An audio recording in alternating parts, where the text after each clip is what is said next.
Svantastena gadabrata.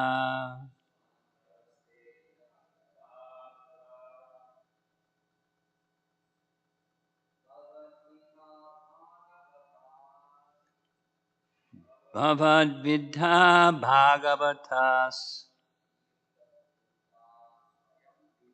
Tirtha bhuta swayam vibho. Tirti kurvanti tirtani. Svantastena gadabrata.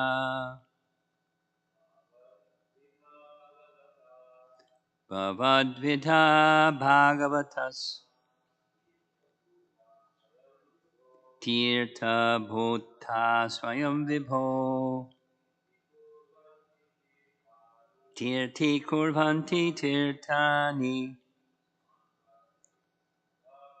Svantastena gadabrata. Bhavad tirthabutas. Tirthabhuta swayam vibho. Tirti kurvanti tirtani. Svantastena gadabrata. Any ladies would like to chant? Okay. Bhavat, your good self. Vidha, like. Bhagavata, devotees. Tirtha, the holy places of pilgrimage. Bhotaha, converted into. Svayam, personally. Vibho, oh, powerful one. Tirti kurvanti,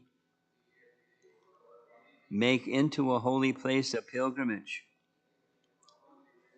Tirtani, the holy places. Sva anta stena, having been situated in the heart. Gada brata, the personality of Godhead. In the translation, my Lord. Now the person speaking is Yudhisthira speaking to Vidura. So Vidura is the object, the receiving object. He's the perambulatory tirtha. And he makes other places where he goes tirthas. Yudhisthira is speaking. My Lord, devotees like your good self are verily holy places personified. Because you carry the personality of Godhead within your heart, you turn all places into places of pilgrimage. Purport. The personality of Godhead is omnipotent by his diverse potencies everywhere, just as the power of electricity is distributed everywhere within space. Similarly, the Lord's omnipresence is perceived and manifested by his unalloyed devotees like Vidura, just as electricity is manifested in an electric bulb. A pure devotee like Vidura always feels the presence of the Lord everywhere. He sees everything in the potency of the Lord, and the Lord in everything. The holy places all over the earth are meant for purifying the polluted consciousness of the human being by an atmosphere charged with the presence of the Lord's unalloyed devotees. If anyone visits a holy place, he must search out the pure devotees residing in such holy places, take lessons from them, try to apply such instructions in practical life, and thus gradually prepare oneself for ultimate salvation, going back to Godhead. To go to some holy place of pilgrimage does not mean only to take bath in the Ganges or Yamuna, or to visit the temples situated in those places. One should also find representatives of Vidura who have no desire in life save and except to serve the personality of Godhead. The personality of Godhead is always with such pure devotees because of their unalloyed service, which is without any tinge of fruitive action or utopian speculation. They are in the actual service of the Lord, specifically by the process of hearing and chanting. The pure devotees hear from the authorities and chant, sing, and write of the glories of the Lord. Mahamuni Vyasa heard from Narada, and then he chanted in writing. Shukadeva Goswami studied from his father, and he described it to Parikshit. That is the way of Srimad Bhagavatam. So, by their actions, the pure devotees of the Lord can render any place into a place of pilgrimage, and the holy places are worth the name only on their account. Such pure devotees are able to rectify the polluted atmosphere of any place, and what to speak of a holy place rendered unholy by the questionable actions of interested persons who try to adopt a professional life at the cost of the reputation of a holy place.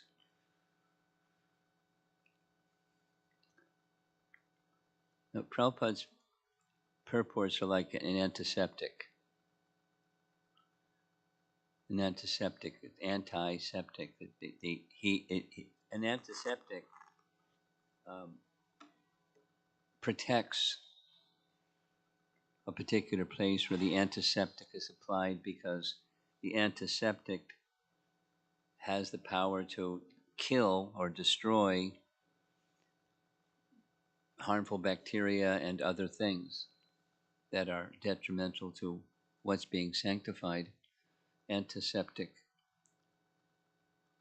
And the opposite, let's say, is septic, like a septic tank, place where foul, impure things are found abundant. And so it's nasty and to be protected against, carefully guarded against.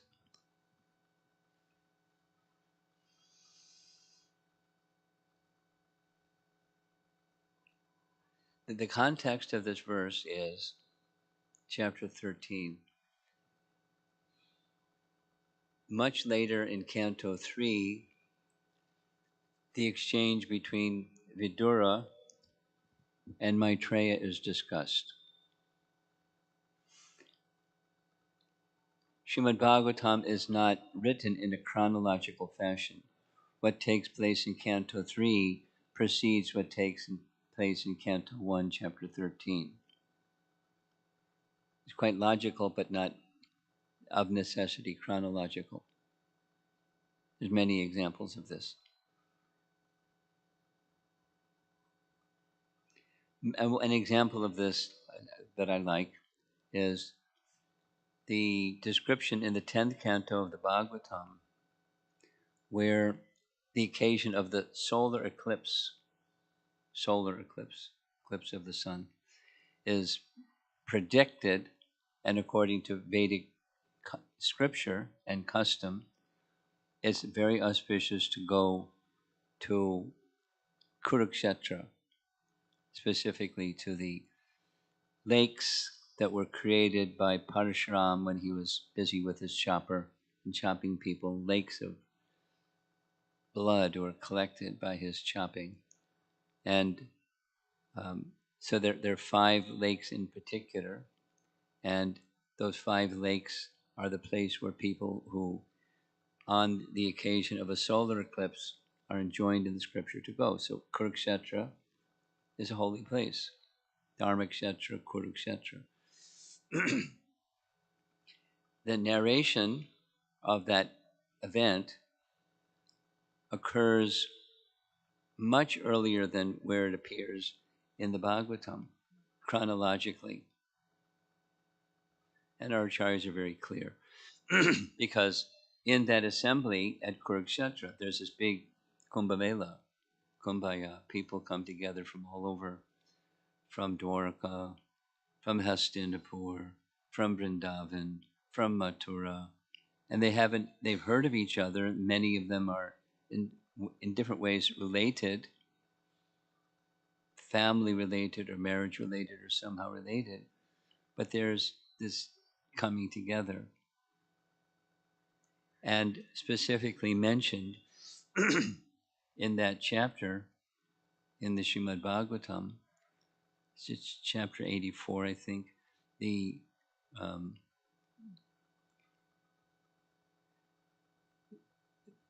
the 83 and 84, whatever the verse number, chapter numbers are. Many persons are assembled that wouldn't be together in a friendly spirit because it was before the Kurukshetra battle, which took place much later. So at least chronologically, the event took place much earlier.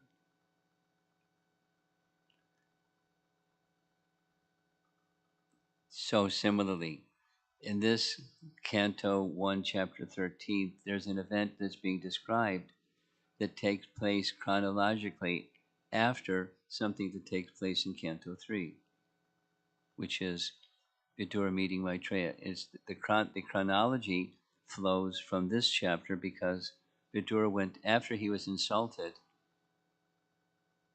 he tried and he tried and he tried to use his dharmic influence to dissuade Duryodhana and his elder brother Dhritarashtra from adharmic behaviors, sinful, wicked, vile.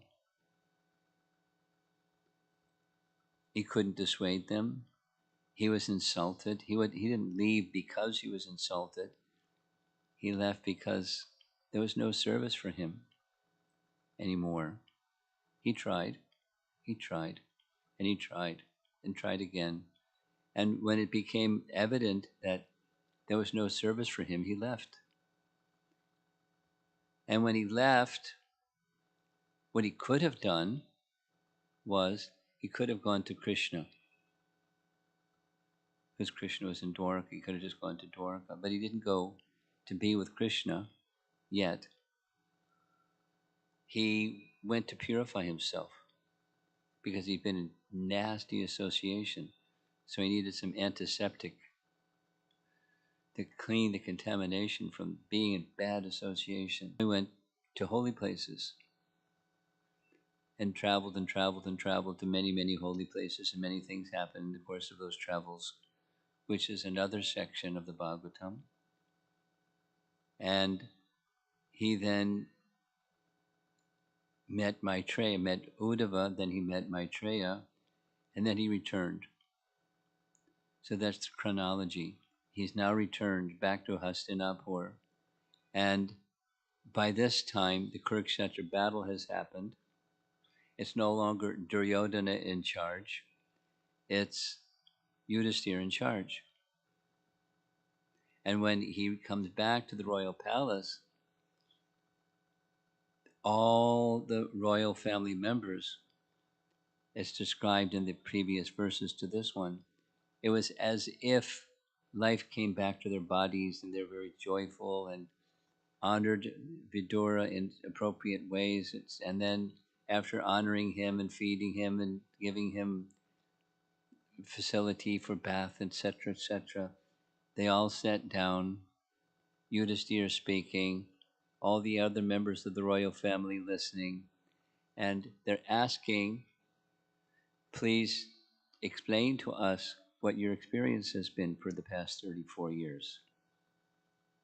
Because that's a long time. So, sometimes we see devotees that we haven't seen in a long time. 34 years is a lot, really long time. But so, and it's not just hey, I haven't seen you, how's it going? These are very elevated souls, very cultured, spiritually elevated souls, and naturally they want to get association, and the association is hearing and chanting. And naturally, Vidura is not just going to talk about tourism, he's going to speak about Krishna. They want to hear about Krishna from Vidura. They don't have to say, tell us about Krishna, because that's Vidura. As mentioned in this verse, he's carrying Krishna in his heart. And because he's carrying Krishna in his heart, he has the capacity to make the places where he goes Krishna conscious. By the fact that he's carrying Krishna in his heart, he can sanctify a place by his presence. And therefore, places where the personality Godhead or his devotees have engaged in activity, those places become sacred places of pilgrimage. Here's a nice example. There's many. A nice example is the rooftop in Alta Danga, where Bhaktisiddhanta and Srila Prabhupada first met. It's just Calcutta. And Calcutta is not a dreamy place. But on that rooftop, gradually, over a period of time, it's because it's a sacred, sanctified place, because of these two personalities meeting for the first time, etc. There now is a shrine, and there's a nice structure above that shrine where Bhaktisiddhanta sat and where Srila Prabhupada sat, and one can go there and become purified.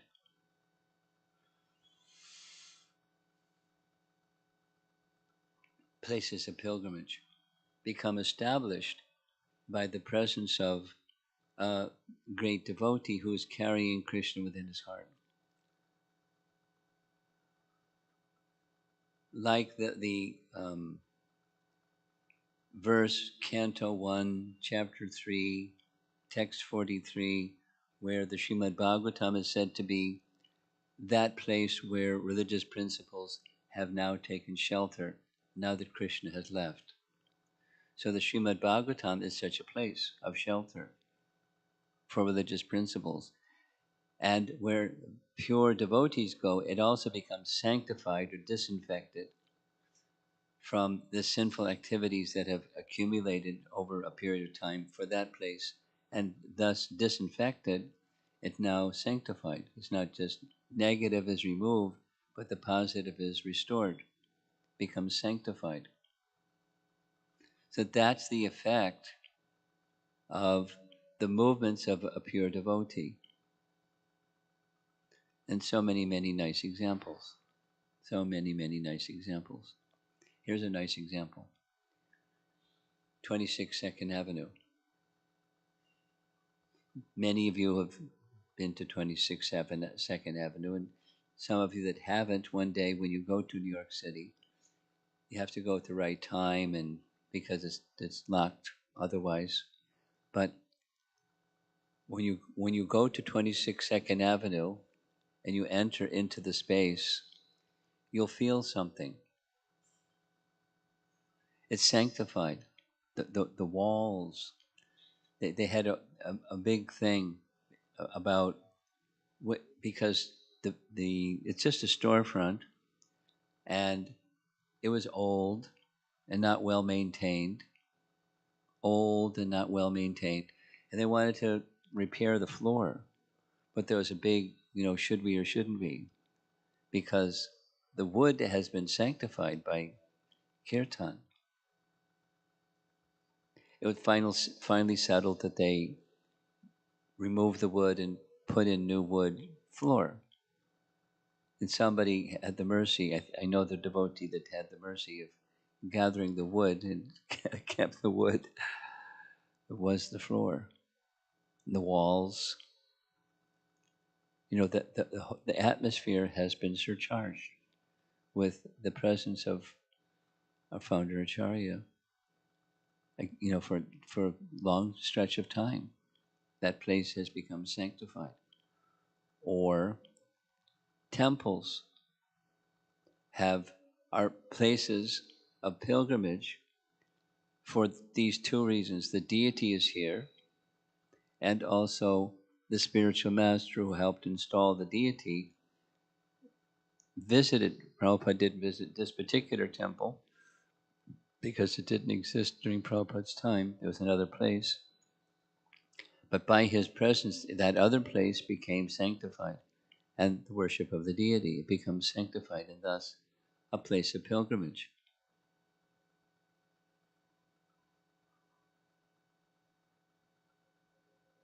So many nice examples.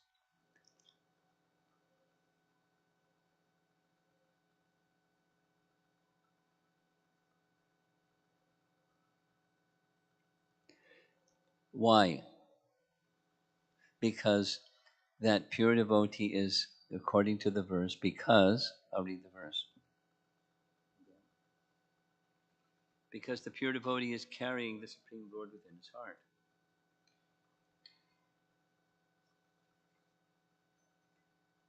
Devotees like your good self are verily holy places personified. Because you carry the personality of Godhead within your heart, Gada, Brita, the personality of Godhead, Stena, is situated within your heart, you turn all places into places of pilgrimage. Now, there are eternal places of pilgrimage and the places that become places of pilgrimage. And in the verse, there's two terms, two Sanskrit words that indicate turning into. Something ordinary becomes extraordinary. Tirti kurvanti. Tirti kurvanti. Making a place, a holy place of pilgrimage. And bhuta.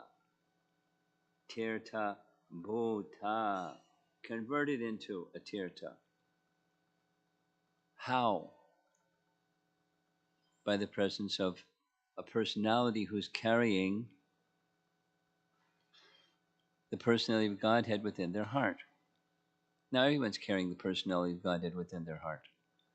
Paramatma is within the heart of every living entity. So why isn't every place then converted into a tirtha just by having population? Because it's the consciousness carrying the personality of Godhead in one's heart implies, it's implicit, that there's strong, unflinching devotion and service to that Lord in the heart. So even as they're moving here and moving there, they're feeling, I'm in the service to the Supreme Lord, I'm here or there as service to the Supreme Lord, and there's nothing else. Unflinching servitors are thinking like that. Unflinching, nice word. Even if there's some difficulty or obstacle or something standing in the way, they don't flinch. They don't move from the position of carrying out service to Krishna, because that's who they are, that's their heart, and that's what it means, carrying the Supreme Lord within their heart. And that's something that a pure devotee like Vidura wants to do, to bring that to other people. And it's something that a pure devotee like Srila Prabhupada wanted to do, and thus we honor him on his appearance day because of that same thing that's mentioned in this. He's a Vidura-like person. Now Vidura left Hastinapur because there was no service for him. Prabhupada didn't leave Vrindavan because there was no service for him. He left for yet another purpose, and the other purpose was fulfilling the mission of his spiritual master, which was fulfilling the mission of Chaitanya Mahaprabhu, which is fulfilling the desire of Krishna. That person should become his devotee. Manmana bhava mad bhakto madhyaji mam namaskuru. To train people. So it's a brahmana's function Now, Vidura wasn't a Brahmana by birth, correct? What was Vidura by birth was a Shudra because that was his mother, although his father was Vyas. But his mother was a Shudra, and so he, by Vedic convention, accepted the position of Shudra, although part of the royal family, but he wasn't a Shudra, and he wasn't a Kshatriya, and for that matter, he wasn't a Brahmana. He was a Vaishnava. Just this morning, listening to Srila Prabhupada speaking on this morning walk conversation, he was talking about the Varnashram College, and there was questions that Prabhupada's repeating, like, so that everyone would get it. One becomes a devotee of Krishna. He's no longer in this ashram, this varna or that varna. The varnashram system is there to help bring society to the point of being civilized, social structure for civilization and elevation of a social structure, via a social structure. While propagating Vaishnavism, he then went to the secondary position of Varnashram, but then he was making the point again and again. Supposing somebody is a factory worker, can he be initiated? Can he give Brahminical initiation? He can be given everything because he's not a Shudra. He's now a Vaishnava. But the activity should not be the Brahmana's activity, although he may get Brahminical initiation. Anyway, it's a detail. But Prabhupada was educating the world that had lost culture, how to restore culture. He wanted, first and foremost, that we become Vaishnavas. And then amongst those Vaishnavas, some should become Brahmanas by character and then by behavior, because the Brahmana in society is like the head of the body, and the Brahmana is meant to give direction to the rest of the society. The head is to give direction to the rest of the body. That's the head's function. And then that there's the rest of the body. So it's not like we discount the rest, other parts of the body, just keep heads.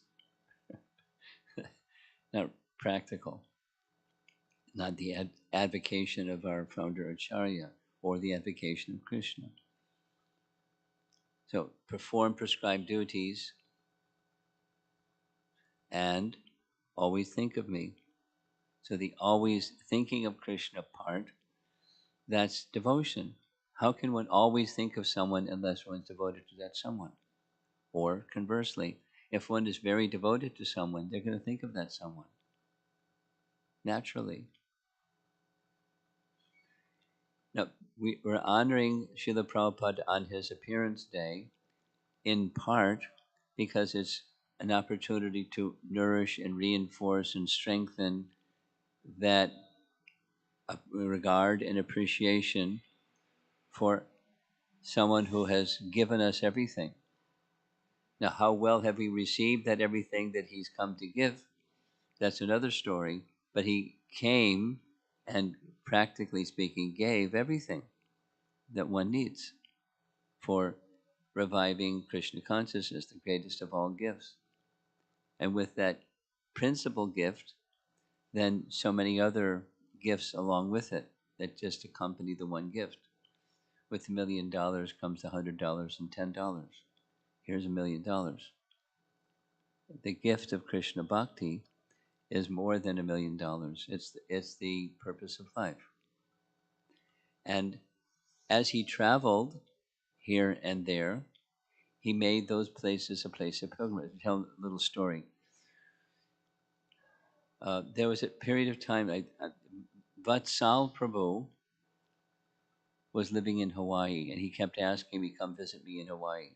Now he lives in Texas, but that time he lived in Hawaii. He was requesting and requesting, so finally I went because of our relationship. So I went, and when I went, I stayed in the temple up on the second floor. It's a very simple property, a wood frame house, nice temple room, place where Prabhupada had been. And then upstairs was a guest room that I was staying in the guest room. And every morning, this is the Tirtha topic. Every morning I noticed that there was someone dressed like a pujari that was going back and forth a few times every morning. So I became curious, where are they going? This is the second floor. So I watched where they were going, and it was at the end of the hall. There was a door, and then they disappeared in the door, and then they came back out again. So when it became quiet, my curiosity was overwhelming me, so I went to see what was behind that door. And it was Prabhupada's quarters. And when I opened the door, I felt like a surcharged atmosphere. And one devotee told me, one of our godbrothers, my godbrothers told me that, I don't know if it's true, he said Srila Prabhupada spent more time here in Hawaii translating than any other place. I don't know if that's true. But his presence was palpable. Although many years had passed since he had been, they didn't change the floor, it was still, everything was in place. Everything was in place. Surcharge. Because yesterday was Krishna Janmashtami, I'm just going to share a little sidebar where the same principle of a devotee who's carrying Krishna in his heart, there's a nice chapter 86, yes, 86 of Canto 10. After Krishna facilitated Arjuna to kidnap Subhadra, we had this discussion. Subhadra was the younger sister of Krishna. The father and mother were Vasudeva and Devaki. We confirmed that in the Bhagavatam, from the Bhagavatam yesterday. So in that chapter where Arjuna kidnaps Subhadra in order to marry her, right in the middle of the chapter, the discussion ends, and then comes Krishna's reflecting on two devotees, King Bahulashva, a king in the same line as King Janak. In that line of King Janak, the capital is a long distance away. In the kingdom of Videha, in the capital of Mithila, long distance away. Someone was sending me the kilometers distance between the two places, Dwaraka and Mithila. In the court, so Krishna had not yet given his association to them, at least by his physical presence or Vapu presence. They were devoted to him. They didn't go to Dwaraka to see Krishna because they had taken vows in which they were upholding, and their vows were to worship forms of Krishna. One as the king and another as a brahmana. So they didn't go to see Krishna, so Krishna decided to go see them. And he arranged for, not only he went, but many sages, a long list of sages, like really amazing list of sages. Shukadeva Goswami said, I was in that entourage. Shukadeva Goswami, his father Viyasa-Dev, etc. Asita Devala, long list of great sages accompanied Krishna. Daruka prepared his chariot, and they left Dwarka and made their travel to Videha. The Bhagavatam says that in the course of his travel, Krishna, simply by glancing at people along the way, because he's a celebrity, from a worldly perspective, he's a celebrated person. So they came to see the celebrated person as he was going in his caravan, his chariot and the other sages, etc. And as he glanced at them, they became fully sanctified. So he's the one who sanctifies just by seeing him. Just like, again, this reference of when Krishna was present, he upheld or protected religious principles. And where there's deviation, he corrected it.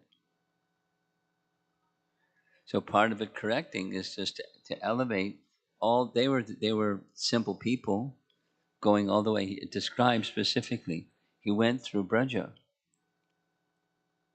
To go to Videha, he passed through Braja. It doesn't make a big explanation of what happened when he went to Braja. Maybe some Vaishnava literature will give that explanation, but the main point is he was a preambulatory tirtha. He made places purified by his presence and people purified by their presence. The same happened with Chaitanya Mahaprabhu in the course of his South India tour. He was chanting and dancing in ecstasy, and people would see him, and they would become sanctified by seeing him and hearing his chanting. And that was ostensibly he was going on pilgrimage for one reason, to search for his brother, but he was going for another reason, to sanctify and purify. In the Puranas, there's elaborate, 3 times elaborate descriptions of tirthas, the role of tirthas, and the list of tirthas. These are ones that aren't created, they're just tirthas, like Kurukshetra was a tirtha. It's a place that when it came to the confrontation between Bhishma and Parshuram, Bhishma suggested, let's go to Kurukshetra and have our battle, because it's a holy place. So whatever happens, we'll all be sanctified just by being in Kurukshetra. So that's where they went. Some places are just long-standing existing tirthas, some become tirthas, as this verse is indicating and as what we're doing. Places become sanctified by the presence of one who is carrying Krishna within their heart.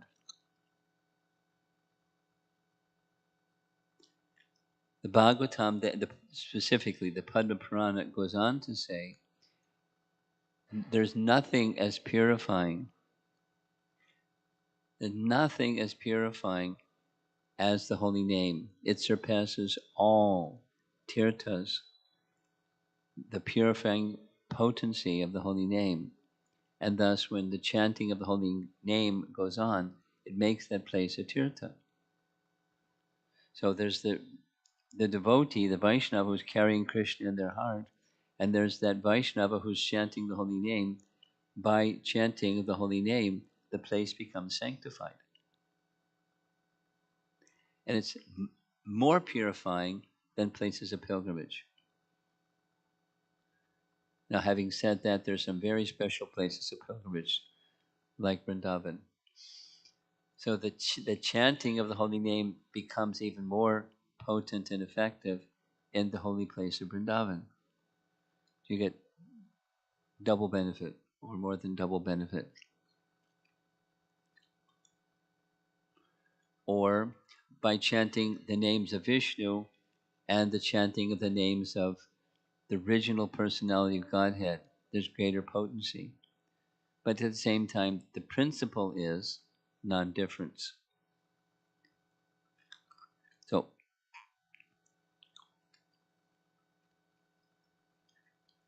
as Vidura was making places of pilgrimage by his visiting those places, and now he's returned back to Hastinapur, where he's sanctifying Hastinapur because there's been lots of bad activities and the contamination from the accumulation of bad activities is now being purified by his presence. In many cases, cities are places of sinful activity. And so what might stand to reason that it's better to have a temple that's not in the city because in the city it's sinful. And Chicago is no exception without going into it. The history of Chicago is not pretty as far as sinful activities are concerned.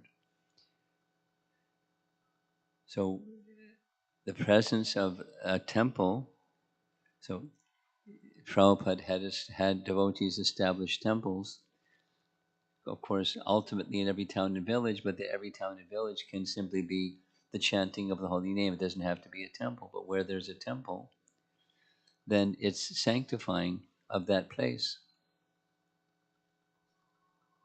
It's sanctifying that place.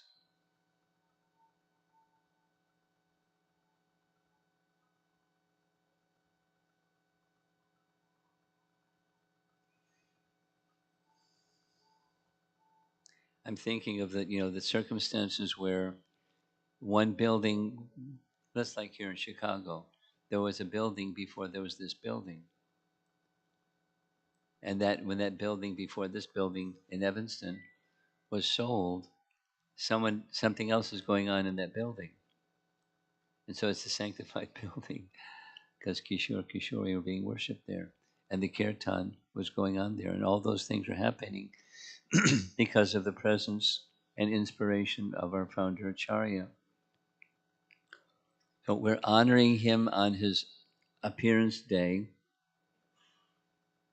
just like Nanda Maharaj was honoring Krishna's appearance on Nandotsava. We're honoring Srila Prabhupada's appearance on his Viyasa-Puja day, trying to remember and offering sincere prayers of gratitude and wishing to be further instruments in his mission. The best way that we can honor a great person is by trying to establish the teachings that that great person gave in a practical manifestation in this world. I'll just end with this. During the memorial ceremony for Mahatma Gandhi, Srila Prabhupada was asked to be a speaker because at one time he was a follower of Gandhi. So he wrote a paper, because he didn't just speak something, he wrote a paper on honoring Mahatma Gandhi. That document was later found. The document expresses like this: the way to honor a great person, think of how this applies to honoring Prabhupada on his appearance day. The way to honor a great person is not simply name a street after them, or name a building after them, or make a statue of them in some public place. Commonly, those are things that are done to honor a great person. That's not the best way to honor a great person. The best way, he writes, and delivered this paper, to my knowledge, saying the way to honor a great person is to create an atmosphere, a community, a sangha of persons who hold dear to them the teachings and the ideals of this great person, and establish a community where there is such teachings and character and values being exhibited. That he said or wrote, because Gandhi had great conviction in Bhagavad Gita, so that place should be called Gita Nagari. Nagari means village. Gita, a village where the Gita is honored. And then he described what would make up Gita Nagari. Such a place would be like this and this and this and this. Later,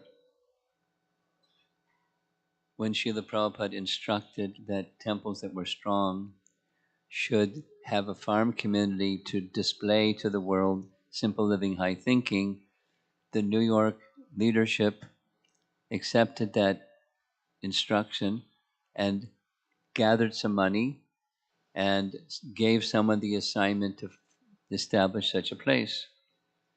That place was purchased, and it was at that time called the New York Farm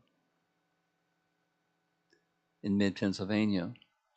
Later, when visiting New York, Srila Prabhupada got on one of the Radha Damodar buses with some sannyasis and others and traveled by bus from New York City to the New York Farm.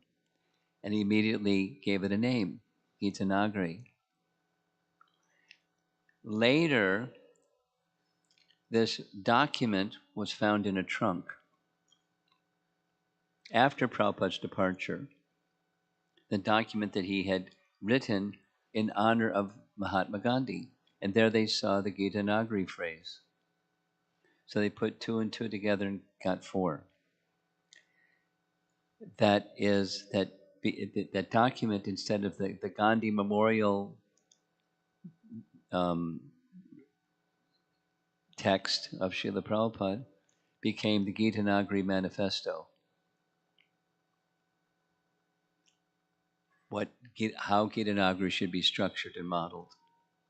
Now they said many things that haven't been done for various reasons, not so practical.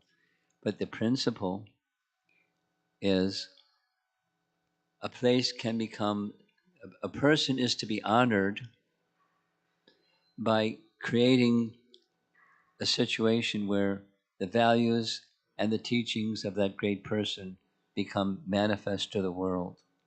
So people can come to that place and learn about that great person by seeing the character and behavior and the values being manifest.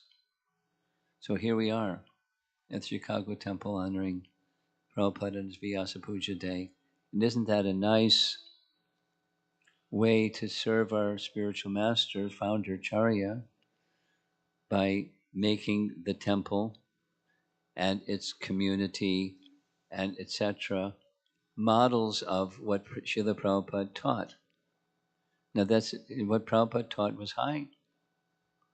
It was practical, but it was also high compared to the civilization surrounding us.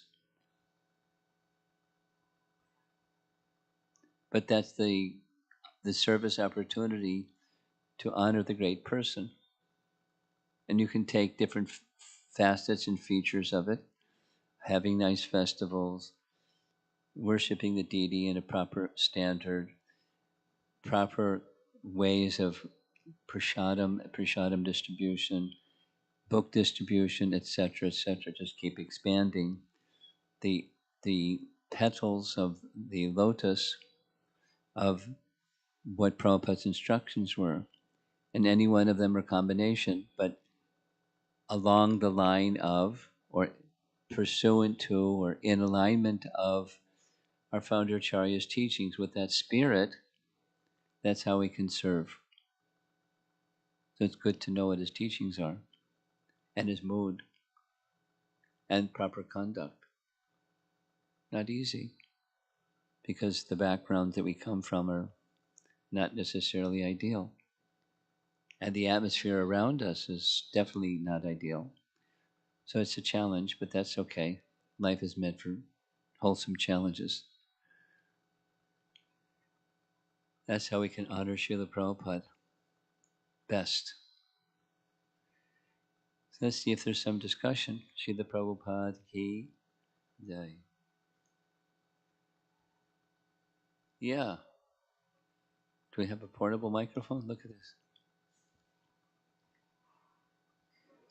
Hare Krishna Maharaj, thank you so much for your wonderful class. I have a couple of questions. I'll start with one. Um, Vidura is already a pure devotee, right, Maharaj? So he don't need to be getting purified as such, going to the pilgrimages. So I'm just wondering, though he had a bad association, still he served Krishna. He was seeing Krishna, and all the Pandavas he's taking association. So just curious to know. Your question is, since he's already pure, why did he go to get purified? Yes, That's your Maharaj. question? Yes, Maharaj. A person who's pure doesn't consider themselves pure. A person who is pure does not consider themselves. The bell rang, I'm pure. I don't need to deal with contamination because the bell rang. I'm certified pure. They're not thinking like that. Uh, He knew he was compromised by being with his elder brother and Duryodhana, and they wouldn't listen to him. And so he there was bacteria. There was he wasn't infected by their disease, but in contact with that contamination. And so he was feeling, instead of just going to, this is from our acharyas, instead of just going to Krishna, let me purify myself first. Now, in the end, he didn't go to Dwarka. Well, he did go to Dwarka. Krishna had already gone. So what's he going to do? So he went back to Hastinapur. Okay, next. um, it is very nice that you were giving an example of a temple where Srila Prabhupada spent more time maybe. So it's an ambience, it's a tirtha which is so surcharging and powerful. Now these days we see that pilgrimages have become more commercial. They make a lot of money there, and some other people who are not in devotional consciousness, they may come and see these commercial people around in the pilgrimage. They lose faith on God and they go back. Rather, they get surcharged in the spiritual. So when that potency is there in the dham, how to understand how the people are making it commercial, and that positive impact is not there on themselves and others. You're speaking now about tirthas where persons make a business out of being in a tirtha. Is that what you're asking? Uh, In holy places, some people reside there to make a business out of people that come to the holy place. So y- you want to know how does that happen? yes, Maharaj, how they are getting contaminated and exploiting the Despite being visitors. in the holy place. Yes. Well, it's like lighting a fire and pouring water. It's like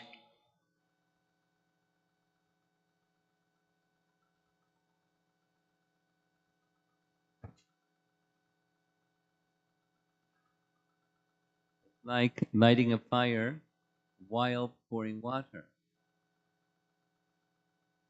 So why would they pour water when they're trying to light a fire? Answer: they're not really trying to light a fire.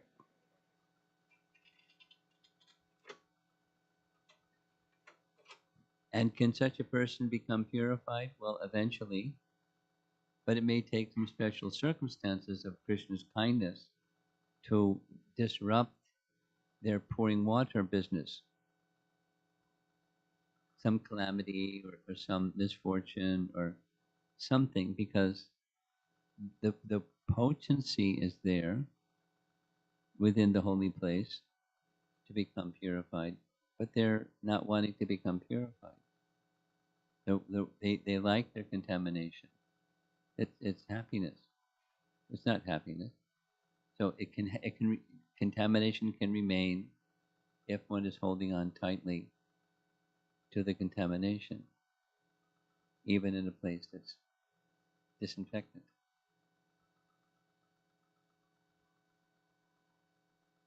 Yes. So, thank you, Maharaj, Hold for the the microphone class. straight like this. Thank Thank you you. for the class, Maharaj. Um, so, is it a way that you measure purity even if you never see yourself as being pure, That's right. but is it a way that you measure a person's purity? Yeah. Only this and none of that. Krishna only, the other is not there. Now, how I feeling, such a person is feeling about themselves. Let's say Krishna Das Kaviraj, squeaky clean.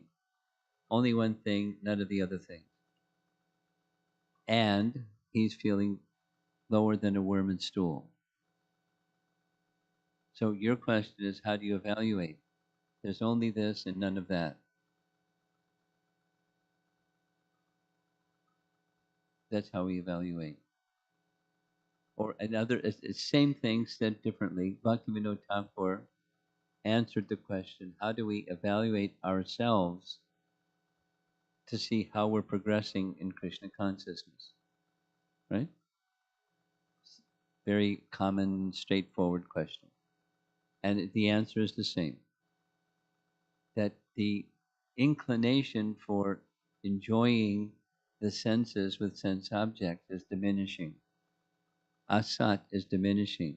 The attraction for hearing and chanting the topics of Krishna and then the object of the topics of Krishna is increasing. Litmus test. Simple.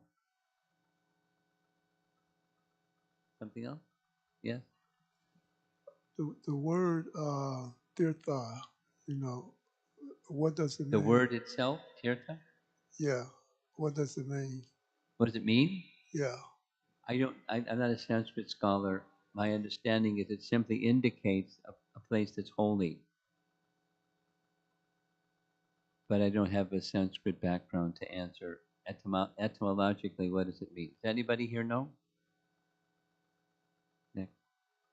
It just indicates a place of pilgrimage. Tirtha. Hare Krishna Guru Maharaj.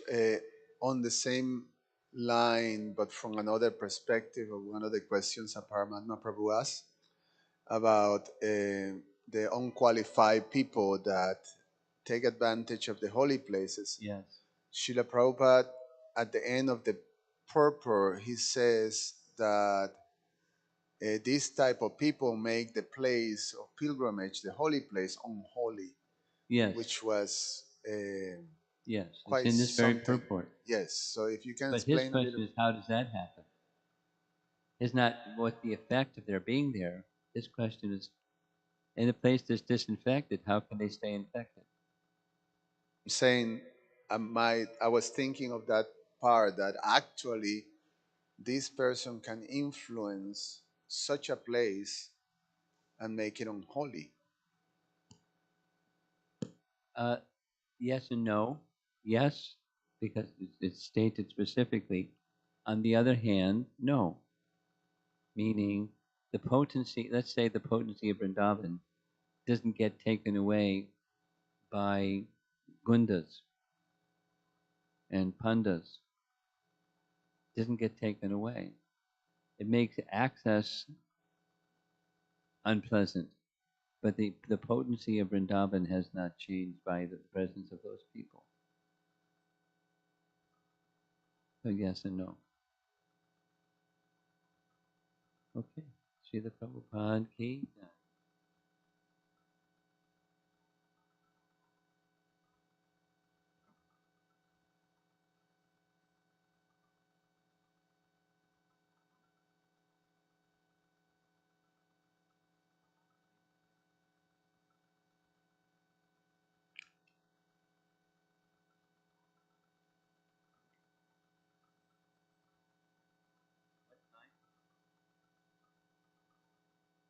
And